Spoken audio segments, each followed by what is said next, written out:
So my friend comes over the other day and we're talking, and I have one of my plants sitting out. I have a lot of plants, but this particular plant I let sit in the sun too long, and so the ends of the leaves were dried out.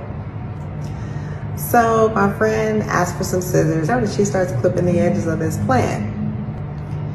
And I'm telling her, I'm like, yeah, I know that plant is super dried out, but the roots are still good. And so there's still some life in this plant. So, I'm just waiting for the dried leaves to kind of like grow themselves out. And she goes, yeah, but while you're watering this plant and this plant is getting nutrients from the soil, that energy that's invested in that plant is also going to the dried out leaves. And so it's taking away from the life and the energy that the new leaves will get. And I thought, man, that is such a metaphor for life, right?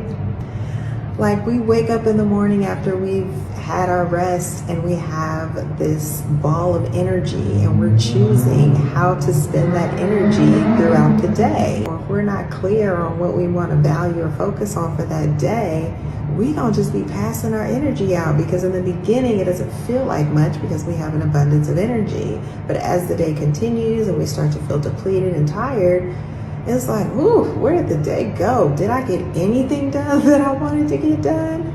This metaphor also makes me think about how I interact with my children, because there's going to be things that they do throughout the day that are not going to sit well with me. And I have to choose what I'm going to allow to entertain my energy. What am I going to respond to, and how am I going to respond to it? So if it's not really that big of a deal in the grand scheme of things, am I going to invest all my energy in getting angry, or am I going to redirect that energy into connecting with my child so that we can have a peaceful conversation and peaceful level of communication?